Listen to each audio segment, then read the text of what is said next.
está en comunicación con nosotros, estamos con Bruno Sgarcini Sandino, periodista de Venezuela, quien nos va a brindar un informe que yo hasta el día de hoy no puedo creer lo que está sucediendo en nuestros hermanos venezolanos. ¿Cómo te va, Bruno? Juanjo Barrios, de Radio Cadena 5 Libertad de La Rioja, te saluda. Hola, Juanjo. Bueno, un gusto hablar con ustedes para la audiencia. Yo soy un periodista argentino que reside aquí en Venezuela hace 5 años, así que he visto este conflicto político a lo largo de estos 5 años cómo se ha ido desarrollando. Bueno, lo que podemos hablar ahora mismo, ya llevamos más de 50 días de protesta contra el gobierno venezolano, en el cual la oposición se argumenta bajo 2 artículos constitucionales que está en desconocimiento de las autoridades del Estado, porque supuestamente ha habido una ruptura del hilo constitucional. En ese marco han sucedido 1.600 protestas, 600 de estas protestas han sido violentas, ha habido más de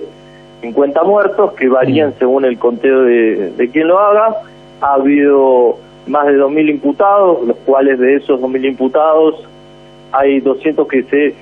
encuentran detenidos, y hay 23 de esos imputados, que también varía según el conteo de quien lo haga, que son funcionarios de seguridad. Hay 8 o 9 muertos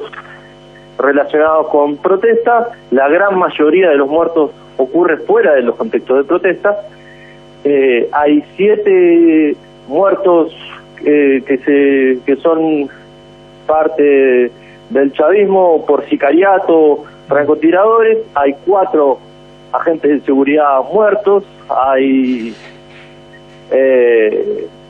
4 muertos por barricadas de la oposición. Hay depósitos de medicamentos incendiados, hay centros de diagnóstico hospitalarios incendiados, hay maternos infantiles asediados, y podemos seguir con este conteo de lo que han sido estos más de 50 días, que la verdad que han dejado un saldo lamentable en muertos y en destrozos en infraestructura pública y privada, sumado a los hechos de violencia que ya son conocidos. Mientras continúa la represión de las marchas, muchos sueñan con un cambio de actitud de los militares, ¿verdad? Mira, el tema es que es complejo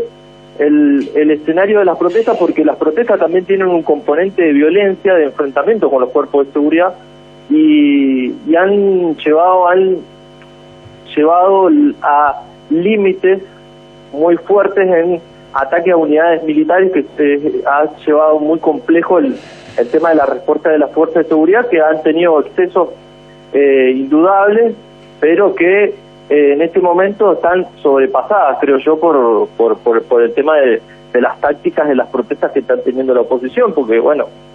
hay dirigentes de la oposición que se retratan con la vanguardia de quienes generan los destrozos. O sea, la semana pasada fue muy evidente que fue prendido fuego un manifestante que identificaron con el chavismo, pero más allá de esa circunstancia, ese contexto donde se da, la oposición está en un plan de escalada para generar un cambio de gobierno y de desconocimiento de las autoridades. Entonces, en esa estrategia lo que pretende es que las Fuerzas Armadas dejen el lugar de contención y de represión de las protestas para de un desconocimiento de la principal autoridad, que es el presidente de la República, en esta estrategia de ir creciendo e ir generando pronunciamientos en contra del gobierno de Nicolás Maduro para generar ese tan anhelado cambio de gobierno que han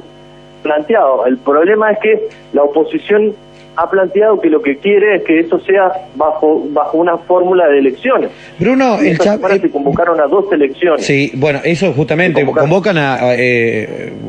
urgencia a la elección constituyente. Esto es lo que está realizando el chavismo, pero también presiona a los alcaldes para que repriman las marchas. Esto es algo tremendo lo que está haciendo el chavismo. No alcanzo a entenderlo, ¿no? Bueno, primero, yo de vuelta por eso decía primero el contexto del número de las 1.600 60 protestas que hubo y las 300 protestas violentas, de las cuales eso es un conteo según la Guardia Nacional Bolivariana, porque es la complejidad de las protestas,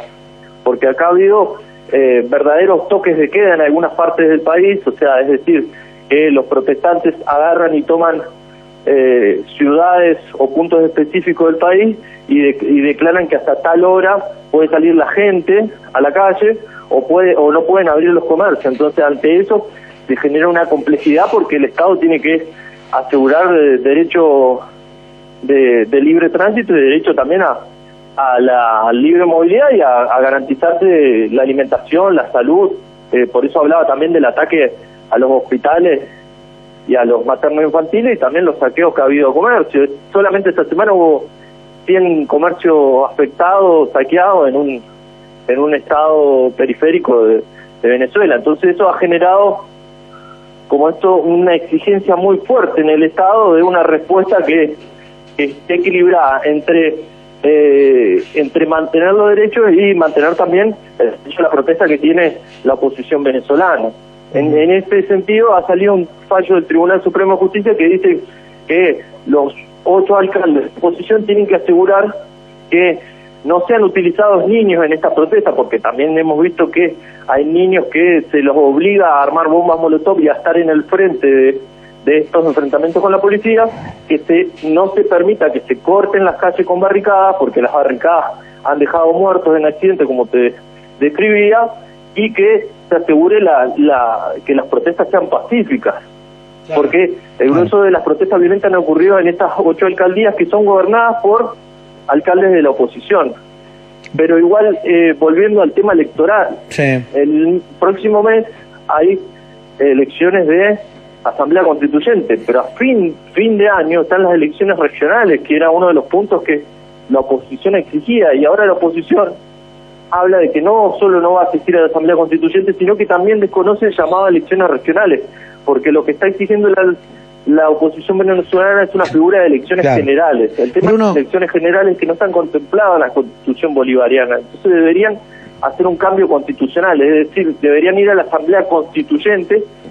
a ganar la gran mayoría de asamblearios que se eligen en forma territorial por municipio y ganar los 8 sectoriales, trabajadores, pescadores, para cambiar la Constitución y adelantar las elecciones. Yo tengo 2 preguntas para vos y apelo a tu síntesis. Vos con tus ojos de argentino, ¿qué es lo que sería lo bueno para Venezuela para que se solucione este problema? ¿Y vos te sentís inseguro en ese país? Mira, lo principal sería que hubiese un diálogo político entre las partes enfrentadas, donde se lograra un cierto equilibrio, donde estuviese expresado tanto el chavismo como la oposición. Yo creo que el pacto de convivencia entre las dos fuerzas políticas se ha roto y el chavismo está sobreexigido a nivel interno y a nivel internacional porque, bueno, es el que dirige el Estado en este momento. Sin embargo, la oposición también tiene que asumir su responsabilidad y asegurar a los que son chavistas que puedan existir en un país como Venezuela y tengan su expresión política. Me parece que eso se debería resolver con una instancia de diálogo político que clarifique primero todo lo que ha sucedido en estos últimos años en una comisión de la verdad, que es lo que se ha propuesto en la comisión de diálogo de la UNASUR, y que vaya discutiendo los grandes temas de forma abierta y transparente de cara a la sociedad para arreglar los grandes problemas que atraviesa Venezuela con una bajada de los precios del petróleo y serias situaciones económicas. Respecto a lo que vos me decías de la inseguridad, mirá, yo tengo 5 años viviendo aquí, ya conozco la dinámica de Venezuela y uno sabe cómo moverse y por dónde moverse. Si uno se sintiese inseguro y que su vida corre peligro, evidentemente se hubiese ido para otro lado, pero yo me he quedado aquí, he elegido como elección de vida vivir aquí, entonces por lo tanto no me siento seguro y trato de asegurar que mi cotidianidad tenga la mayor porción de tranquilidad dentro de lo que se puede, ¿no? Y acercarme sobre todo a las protestas, porque realmente a uno le da, lo que le da miedo es quedar en el medio de ese fuego cruzado que hay en ese momento, o esa serie de situaciones complejas e inusuales en la que bueno, que uno sea víctima de algo, por ejemplo, porque bueno, eso es lo que uno está viendo en las cifras, en todo esto lo que yo te decía del análisis de los hechos duros. Bien, Bruno, te agradezco la comunicación, te mando un abrazo muy pero muy grande desde acá, desde la provincia de La Rioja, y bueno, estaremos muy atentos a ver qué es lo que pasa, cómo acontece, y ojalá que de una vez por todas deje de sufrir nuestros hermanos venezolanos, y de una vez por todas deje de morir gente, porque con estas protestas lo único que se logra es que muera gente y se derrame mucha sangre. Bueno, un saludo a usted, mi compañero, y a todos los compatriotas riojanos, y esperemos que también esta situación se resuelva en breve. Lo escucharon, un corresponsal, un colega, un amigo que está en Venezuela en este momento. Una palabra con los ojos argentinos, con los ojos de un argentino puesto en un país donde la tirantez, donde un fiscal acusa a Nicolás Maduro de su rebeldía, donde el pueblo se hace sentir y quiere que de una vez por todas cambien las políticas de un país que está devastado. Devastado, no sé, quizás por la política o la forma de pensar, pero se está derramando sangre, está muriendo gente, y se lo acabamos de contar a través de la cadena 5 Libertad.